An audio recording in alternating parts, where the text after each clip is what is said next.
Hello friends, myself Neelam Pal, Assistant Professor SBDPG College Dhampur. Welcome to our class. Today we are going to discuss about the psychoanalytical theory which is given by Sigmund Freud. So, Sigmund Freud was known as a founding father of psychoanalysis, a theory which explains human behavior and a mental illness treatment. What is psychoanalysis? Psychoanalysis is often known as the talking cure. It is a method where patients talk freely regarding their symptoms and to describe exactly what was on their mind. This is a figure which demonstrates Freud's topographic model of the mind. This is also known as the mental iceberg. Here we see three levels. The lowest one is known as unconscious level. This is the level of mind which comprises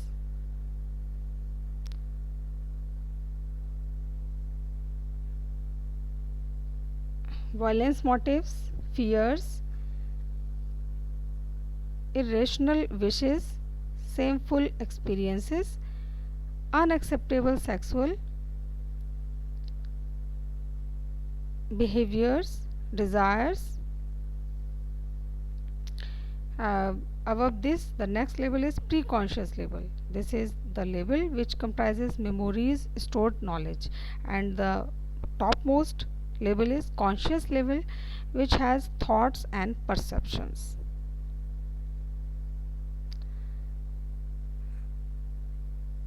Next, labels of the mind. If we go with the levels of mind, the first is conscious. This is also known as immediate awareness. Communicating to the outside world and the inner self through speech, pictures, writing, physical movements, and thoughts. Only level of mental life that are directly available to us. If we see the iceberg, this is on the tip of the iceberg.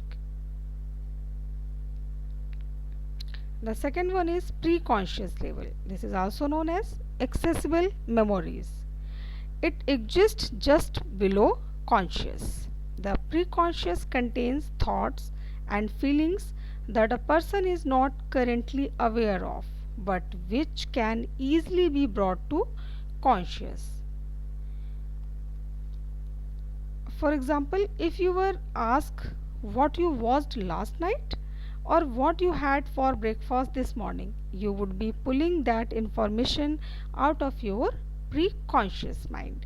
Actually, this label is also work as gatekeeper between the conscious and unconscious part of the mind. It allows only certain pieces of information to pass through and enter conscious awareness.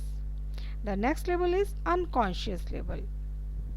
So friends, unconscious mind is the primary source of human behavior. Like an iceberg, the most important part of the mind is the part you cannot see.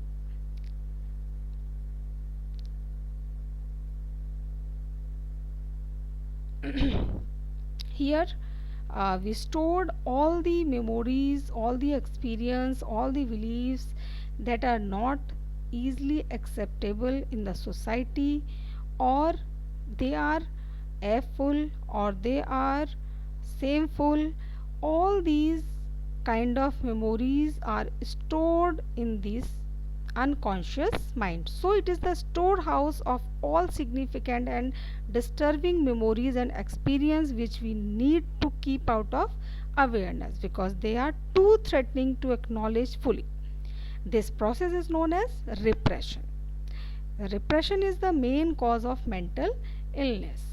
So, in the psychoanalytical theory or the treatment, we try to recover these repressions or these memories.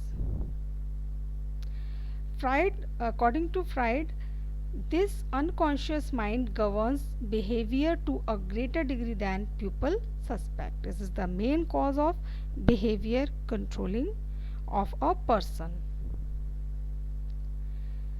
Now, we will discuss about the structural concept of the human personality. If we go here, Freud believed human behavior resulted from interaction of three important parts of the personality: the id, ego, and superego. If we show this picture, here we describe that ego and superego have all labels of the minds, whereas it has only the unconscious mind. Actually, id is known as the reservoir of psychic energy, most primitive part of the mind with which we are born. Operations on pleasure principle. No to gain pleasure, avoid pain, driven by sexual and aggressive urge.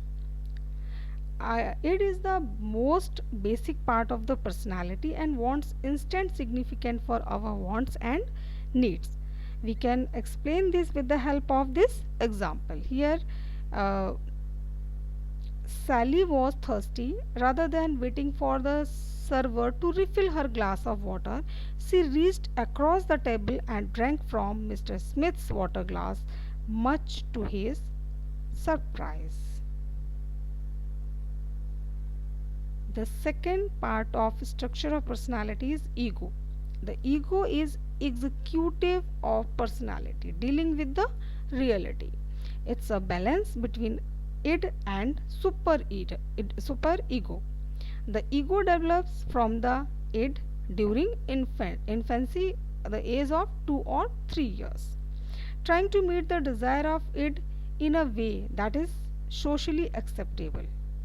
It operates in both the conscious and preconscious mind. Ego recognizes that other people have needs and wants too, and that being selfish is not always good for us in the long run. Here we can explain this with the help of an example. So, Sally was thirsty. However, she knew that her server would be back soon to refill her water glass. So she waited until then to get a drink, even though she really just wanted to drink from Mr. Smith's glass.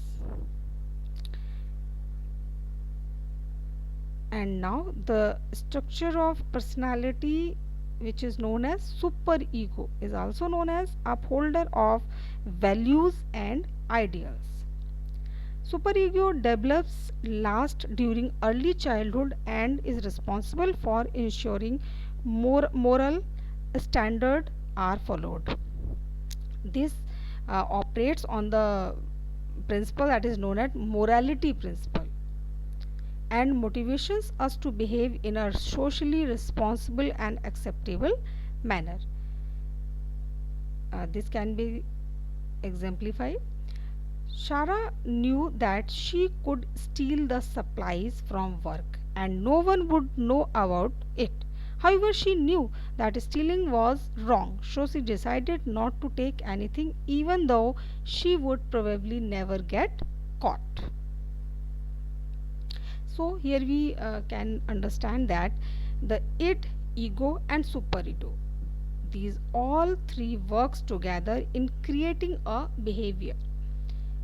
I mean, a human's behavior is totally dependent on all these three labels.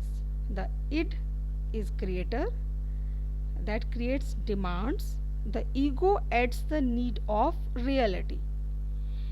With the superego adds morality to the action which is taken.